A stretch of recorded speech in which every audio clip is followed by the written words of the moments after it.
ரெட்டியார்பட்டியில் Marxist communist கட்சி அலுவலகம் மீது தாக்குதல். கட்சி அலுவலகத்தில் கலப்பு திருமணம் நடந்ததாக கூறப்படும் நிலையில் பெண் வீட்டார் தரப்பில் 30க்கும் மேற்பட்டோர் சூறையாடியதாக தகவல்.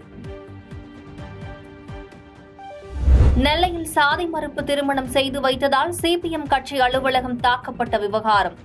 9 பிரிவுகளின் கீழ் வழக்கு பதிவு செய்து பெண்ணின் தாய் தந்தை உள்பட 13 பேரை கைது செய்த காவல்துறை. நெல்லையில் சிபிஎம் அலுவலகம் தாக்கப்பட்டதற்கு அதிமுக பொதுச் செயலாளர் எடப்பாடி பழனிசாமி கண்டனம். சுயமரியாதை இயக்கம் தழைத்தோங்கிய தமிழ்நாட்டில் ஜாதிய தீண்டாமை வேதனை அளிப்பதாகவும் கருத்து. பக்ரீத் பண்டிகையை முன்னிட்டு சேலத்தில் களை கட்டிய ஆட்டுச்சந்தை. ஓமலூர், கார்வள்ளி, கொங்கனாபுரத்தில் 8 கோடிக்கு மேல் வர்த்தகம்.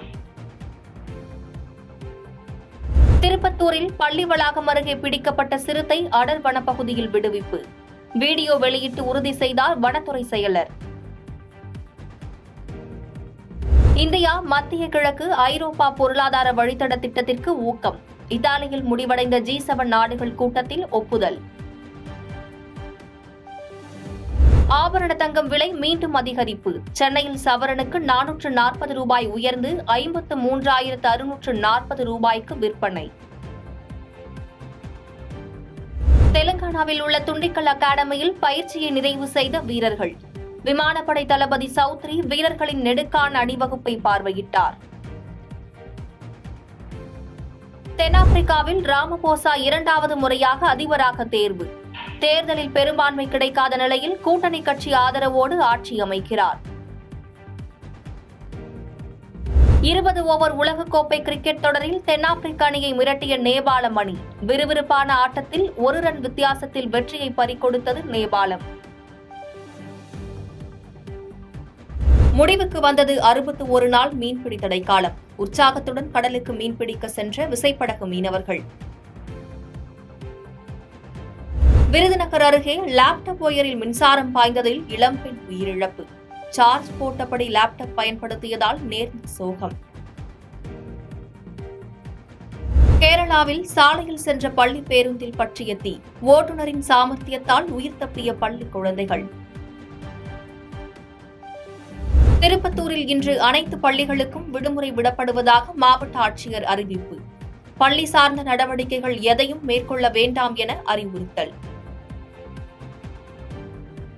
தென்மேற்கு பருவமழை அடுத்த 3 அல்லது 4 நாட்களில் மீண்டும் வலுப்பெறும் என இந்திய வானிலை மையம் தகவல். டெல்லி உள்ளிட்ட வடமாநிலங்களில் 5 நாட்கள் கடும் வெப்பம் நீடிக்கும் என தகவல். ஜூன் மாதத்தில் காவிரியில் இருந்து 15 டிஎம்சி தண்ணீர் தமிழகத்திற்கு திறக்க வேண்டும்.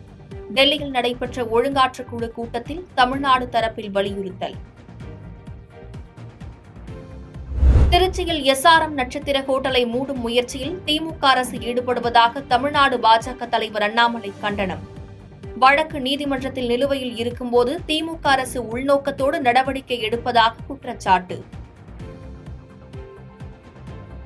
திருச்சியில் SRM ஹோட்டல் மீது எடுக்கப்பட்டுள்ள நடவடிக்கை முறையானதுதான் என தமிழக அரசின் சுற்றுலா வளர்ச்சிக் கழகம் விளக்கம். நிர்ணயிக்கப்பட்ட குத்தகை தொகையில் 38 கோடியே 85 லட்சம் ரூபாயை குத்தகைதாரர் இதுவரை செலுத்தவில்லை என கருத்து. பாதகம் செய்பவரை கண்டால் நாம் பயங்கொள்ளலாகாது பாப்பா. மோதி மிதித்து விடு பாப்பா, அவர் முகத்தில் உமிழ்ந்து விடு பாப்பா.